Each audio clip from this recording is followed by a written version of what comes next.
안녕하세요. 건강한 세상을 만드는 뉴트리TV 정열 박사입니다. 만약에 저탄고지를 계속 진행하는데도 불구하고 손발이 더 차가워졌다거나 증량이 되었다거나 또는 더 피곤해졌다면 여러분의 대사가 느려진 것입니다. 이렇게 저탄고지를 열심히 지속하는데도 불구하고 대사 속도가 느려진 이유는 뭘까요? 바로 오늘 영상의 주제입니다. 이 영상을 준비하게 된 계기는 김키슬이 채널을 운영하고 있는 키슬님 모바일 검사를 리딩하는 과정에서 키슬님께서 이 내용을 저탄고지 하시는 분들과 공유하면 좋겠다라고 해서 준비하게 되었습니다. 탄수화물 위주의 식습관을 이어져 오다가 저탄고지로 바꾸게 되면 초반에는 대사 속도가 증가합니다. 대사가 더 빨라지고 나면 우리 몸에 신호가 나타납니다. 바로 많은 저탄고지인들이 간증처럼 얘기하는 현상들이죠. 에너지가 왕성해지고 또 집중력이 좋아져서 업무 효율이 좋아지고 손발이 따뜻해지고 체중이 감량되는 것, 이러한 것들이 대사가 더 빨라졌다는 증거입니다. 대사라는 것이 칼로리, 영양소가 연소되어서 에너지와 열을 생산해내는 과정임을 감안할 때 저탄고지로 인해서 대사가 더 빨라지면 위와 같은 증상들이 나타나는 건 당연한 결과겠죠. 저탄고지 후에 대사가 빨라진 한 사례를 보실게요. 50대 중반의 여성분이신데 저탄고지 3개월을 열심히 하시고 나서 모바일 검사를 하셨어요. 이분께서 한 1년 반 정도의 모바일 검사를 했었는데 그때의 대사 속도는 마이너스 155였고 올해 초에 한 검사에서는 마이너스 44였습니다. 무려 한 100 정도가 껑충 뛴 거죠. 이렇게 대사 속도가 드라마틱하게 크게 변하는 경우는 저탄고지가 일반화되기 전까지는 정말 거의 없었던 현상이에요. 뿐만 아니라 이분의 인슐린 민감도 또 좋아졌고 신체 저항력, 면역 기능도 좋아진 것으로 모바일 검사에서 확인되었습니다. 실제 이분께서 자가로 공복 혈당을 재었는데 저탄고지 전에는 117 정도였다가 저탄고지 후에 한 90대로 떨어졌다고 합니다. 이러한 현상들은 사실 저탄고지 하시는 많은 분들에게서 반복적으로 나타나는 현상이죠. 저는 이러한 결과를 보면서 저탄고지는 정말 내 몸 안에 혁명을 일으키는 정말 감사한 식사라는 것을 깨닫게 되었습니다.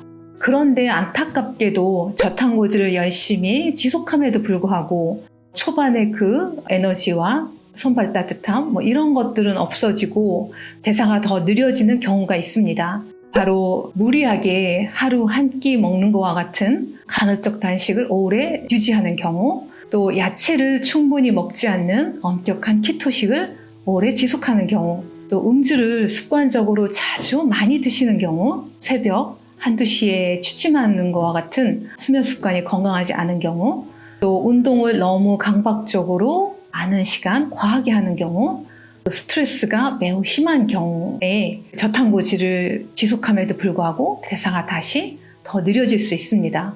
왜 위와 같은 경우에 저탄고지 초반에 향상되었던 대사 속도를 유지하지 못하고 다시 더 느려지는 걸까요?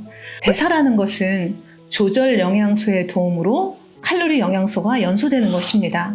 대사 속도가 빨라진 만큼 조절 영양소의 공급을 더 많이 증가시켜줬어야 되는데 위의 사례들은 조절 영양소의 공급을 더 증가시켜주지 않았고 오히려 조절 영양소의 소모를 가속화시킨 경우들입니다. 키토 초반의 에너지를 다시 경험하고 싶다면 조절 영양소의 공급을 늘려보세요. 오늘 영상이 준비되게 된 계기를 제공해 주신 키슬님의 사례를 보도록 할게요. 키슬님의 경우는 대사가 좀 느려지긴 했지만 앞선 경우들과는 좀 차이가 있습니다. 키슬님께서 2번에 걸쳐서 모바일 검사를 했는데 작년 검사에서는 대사 속도가 마이너스 110 정도, 올해 6월 달에 한 검사에서는 마이너스 한 120 정도가 나왔어요. 소폭 더 느려졌죠. 키슬님의 과거 음주 습관 등을 감안해 볼 때 저탄고지 전에는 대사 속도가 최소한 마이너스 200 정도는 되지 않을까 생각을 해요. 그러다 이 저탄고지를 하면서 마이너스 100대 정도로 개선이 되었고 지금은 더 건강해지는 과정에 약간의 오르락 내리락이 있는 것으로 보입니다. 실제 키슬림 경우에 체중이 더 늘었다던가 손발이 차가워졌다던가 피곤해졌다던가 이러한 현상이 없었습니다. 키슬림의 대사 속도가 작년에 비해서 올해 소폭이지만 더 느려진 이유는 우리 현대인들은 누구나 다 중금속을 포함한 많은 독소들이 몸에 축적되어 있습니다. 느린 대사자들은 더더욱이 배출할 능력이 안 되어서 많이 축적되어 있는데, 그러다 저탄고지로 대사 속도가 좋아지면 그동안 미뤄두었던 대청소를 하는 것처럼 해독 과정을 왕성하게 진행하게 됩니다. 중금속들은 우리 몸에서 부신을 자극해서 각성시키는 역할을 하고 그 결과 대사가 일정 부분 빠르게 진행이 됩니다. 이렇게 중금속으로 각성된 대사 속도는 건강한 것이 아니어서 그러한 상태에서는 짜증이라던가 불안이라던가 또 불면이라던가 이러한 안 좋은 현상들이 나타나기도 합니다. 그러다 대사가 빨라져서 중금속이 빠져나가면 각성된 효과가 없어지면서 일시적으로 대사가 소폭 내려갑니다. 그 과정에 약간의 피곤함이 있을 수는 있지만 내가 크게 자각할 정도의 피곤함은 아니죠. 그래서 실제 키슬림도 그러한 현상을 겪지 않았고요.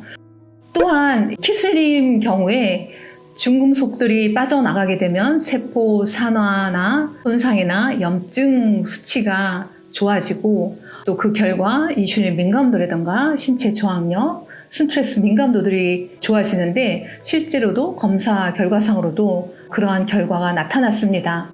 이렇게 좋은 결과가 나타난 이유는 키슬림께서 금주를 하고 또 긍정적 마인드를 유지하는 등 전반적인 생활 습관을 긍정적으로 가지고 가기 때문입니다. 키슬림이 현재 채소 섭취도 많이 하고 있고 기타 다른 생활 습관들도 긍정적으로 유지하고 있기 때문에 이제는 이 빠져나간 중금속 자리에 영양, 미네랄로 채워지면서 훨씬 건강하게 대사 속도를 다시 끌어올릴 수 있을 거라고 생각합니다. 저 또한 저탄고지 후에 대사 속도가 크게 향상된 사람 중에 하나입니다. 제 과거에는 손발이 너무 차가웠었고요. 겨울에 사람들과 악수하기가 정말 민망했습니다. 어떻게 하면 손발을 따뜻하게 할 수 있을까? 많은 시도를 해보았지만 결국 성공한 것은 저탄고지를 하고 나서입니다. 저탄고지가 큰 변화를 주긴 하지만 그 효과를 극대화하고 계속 유지하고 싶다면 식사 외에도 수면, 운동, 마인드, 채소 충분히 먹기 등등 다양한 삶의 많은 영역들을 건강하게 끌고 가시기 바랍니다. 오늘 영상이 여러분들께 도움이 되셨기를 바라고 저는 또 다음 영상에서 찾아뵙도록 하겠습니다. 감사합니다.